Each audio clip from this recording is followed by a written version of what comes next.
Well, isn't it Captain Bart? What are you doing on my sea? Captain Jallet. I never knew you claimed ownership.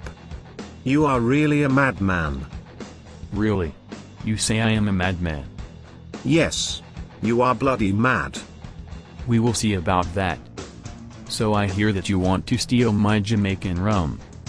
But you have to get past my sword first. All this over rum. I told you that you were crazy. Don't try to insult me. It is not just rum. It is Jamaican rum. So how do you plan on settling this?